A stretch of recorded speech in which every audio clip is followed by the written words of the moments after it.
L'ancienne vice-présidente du Parlement européen, Eva Kaili, impliquée dans le scandale de corruption au sein de l'institution, sera bientôt libérée. Première réunion conjointe des représentants des parlements européens et ukrainiens. Objectif: construire la future adhésion de l'Ukraine à l'Union européenne. 441 migrants sont morts en Méditerranée depuis le début de l'année selon l'OIM. Ce chiffre serait le plus élevé depuis 2017. Eva Kaili va sortir de prison. L'ancienne vice-présidente du Parlement européen va rentrer chez elle sous surveillance électronique, selon son avocat, après plus de 4 mois de détention. Depuis les révélations en décembre dernier du scandale de corruption au sein de l'institution, l'eurodéputé grec était la dernière des personnes mises en examen à ne pas avoir bénéficié d'une libération conditionnelle. Son compagnon, Francesco Giorgi, n'était plus en détention.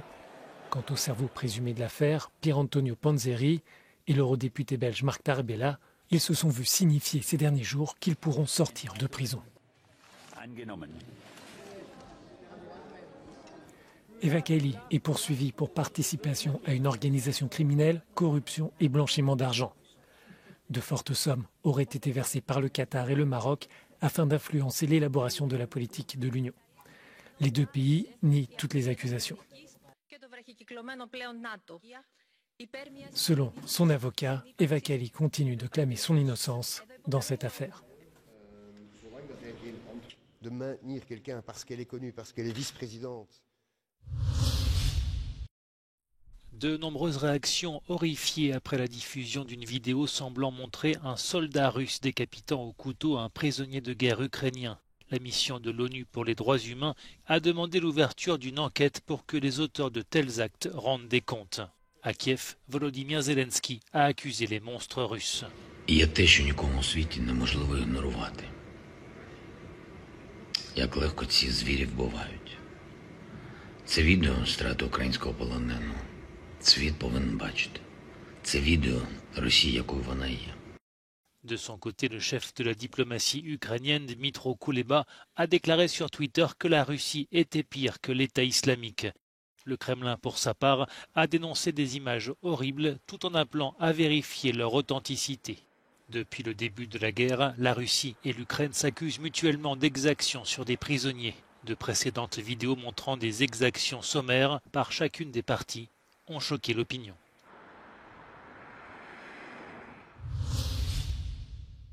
Le processus d'intégration de l'Ukraine à l'Union européenne suit son cours. Ce mercredi, les présidents de commission du Parlement européen et ceux de la Rada, le Parlement ukrainien, ont tenu leur première réunion conjointe. L'adhésion de l'Ukraine à la famille européenne se fera au prix de profondes réformes, a rappelé Roberta Metsola. In a nutshell, all our institutions' resources will be available at your disposal. Now, of course, we know the process will not be easy. As representatives of the people, you have the role and responsibility to explain to Ukrainian citizens the need for reforms, often far-reaching and painful, even more in times of war. En juin 2022, le Conseil européen avait accordé le statut de candidat à l'Ukraine, réclamé par Kiev, suite à l'invasion des troupes russes sur son sol. Le processus d'adhésion est souvent long et exigeant, mais l'Ukraine espère rejoindre la famille européenne d'ici 2025 grâce à une procédure accélérée. Over recent weeks, Russia has continued to develop extensive linear defenses in Zaporizhzhia region in the south of Ukraine, says the UK Defense Ministry, adding that Russia has now completed 3 layers of defensive zones across approximately 120 kilometers of this sector. These consist of a front line of forward combat positions and then 2 zones of nearly continuous, more elaborate defenses. Each zone is approximately 10 to 20 kilometers behind the one in front. The US-based Institute for the Study of War says Russian forces constructed additional fortifications around Vasilievka in Zaporizhzhia region. Ukrainian authorities add that Russian forces are intensively equipping and mining defensive positions in this direction out of fear of a Ukrainian counteroffensive. According to the UK Defense Ministry, Russia has probably put significant effort into these defensive works because it is convinced Ukraine is considering an assault towards the city of Melitopol. The Zaporizhzhia region sits between Kherson and Donetsk, and the Institute for the Study of War experts say if Kyiv wants to take back Zaporizhzhia region to then pinch Russian forces out of Kherson, push its troops northeast through Donetsk and make headway for Crimea, Ukraine could focus on targeting this triangle between Melitopol, Tokmak and Vasilivka. According to the UK Defence Ministry, Russia's newly developed defences have the potential to be formidable obstacles, but their utility almost entirely depends on them being supported by sufficient artillery and personnel. It remains unclear if the Russian forces can currently muster those resources. Also, Ukraine does have a unique advantage in this area. It is the #1 site for civilian resistance groups in all over Ukraine. Joe Biden est arrivé mercredi à Dublin, en République d'Irlande, pour un voyage aux allures de pèlerinage familial. Accompagné de sa sœur et de son fils Hunter, le président américain de 80 ans s'est rendu sur la terre de ses ancêtres dans le comté de Louth. Il y a visité le château de Carlingford, qui fut, selon la Maison-Blanche, le dernier monument contemplé au milieu du XIXe siècle par l'un de ses aïeux au moment de son émigration en bateau vers l'Amérique. Aujourd'hui, un Américain sur 10 revendique des racines irlandaises, un détail qui illustre l'intérêt politique de ce déplacement pour Joe Biden en vue de l'élection présidentielle de 2024. Auparavant, le président démocrate s'était rendu en Irlande du Nord voisine pour célébrer les 25 ans des accords de paix du Vendredi Saint. Joe Biden a rencontré le Premier ministre britannique Rishi Sunak et les représentants des différents partis politiques en proie aux divisions depuis le Brexit. Thank you so much. We're moving. Kherson, c'est l'Ukraine. Ce tag est apparu sur une barrière de la ville sous l'occupation des forces russes. Le ruban jaune, peint à cet endroit, est vite devenu le symbole de la résistance civile en Ukraine dans les territoires occupés par Moscou.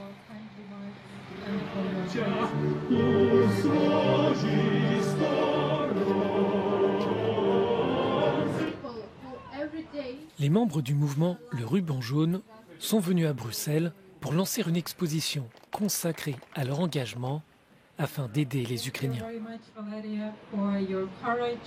Жовта стрічка – це рух опору на окупованих територіях. Це мирний рух опору. Ми нагадуємо людям про те, що вони досі в Україні, про те, що там росіяни кажуть, що тут Росія назавжди, це неправда. Про те, що їх ніхто не кинув, ми всі разом з ними. А також Жовта стрічка проводить інформаційну кампанію з приводу проблем на окупованих територіях, таких як паспортизація, мобілізація у їх війська. Але в основному це підтримка, і ми показуємо людям, що вони не одні. Le mouvement compte désormais plus de 8000 membres. Ils essayent de venir en aide à ceux qui vivent sous le contrôle russe par la transmission d'informations. Le port de ce signe permet aussi de montrer que le pays ne les oublie pas. We need more financial support to the people of Ukraine, including civil society representatives, giving them chance to obtain more channels to communicate and to extend their action in those territories which are still inaccessible for Kyiv. But, solidarity and political support, I think sometimes it's even more important than financial one. Le message de l'exposition est simple, l'Ukraine ne compte pas subir l'occupation. Les membres du mouvement espèrent qu'après la libération de ces régions, la vie reprendra progressivement une forme de normalité. «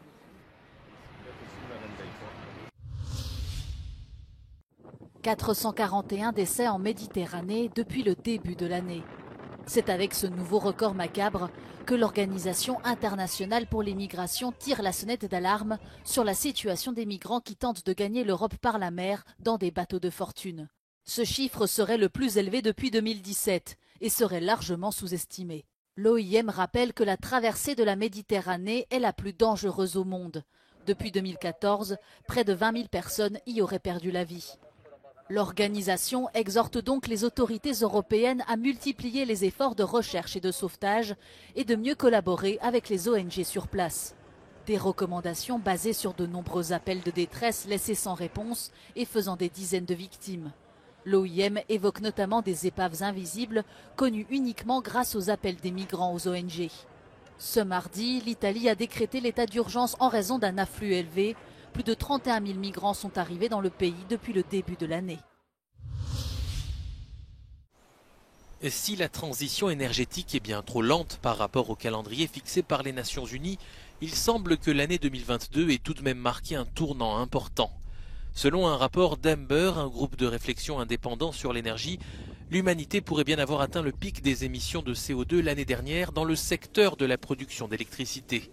78 pays ont été étudiés, représentant 93% de la demande mondiale. Et les données montrent que la décarbonation est en cours. L'éolien et le solaire ont progressé et ont assuré 12% de la production mondiale d'électricité en 2022. Combinées toutes ensemble, les énergies propres, qui incluent le nucléaire et l'hydraulique, ont permis de produire 39% de l'électricité mondiale, un nouveau record. Les énergies fossiles restent tout de même majoritaires et les émissions de CO2 ont progressé en atteignant des records, mais leur part devrait baisser à l'avenir dans le secteur de la production d'électricité, notamment grâce au développement de l'éolien et du solaire. Ces deux modes de production progressent rapidement, sauf en Afrique et au Moyen-Orient. L'UE a produit 22% de son électricité à partir de l'éolien et du solaire en 2022, avec l'Espagne, l'Allemagne et les Pays-Bas en tête. Mais 3 des 5 premiers producteurs mondiaux d'énergie éolienne et solaire se trouvent en Asie.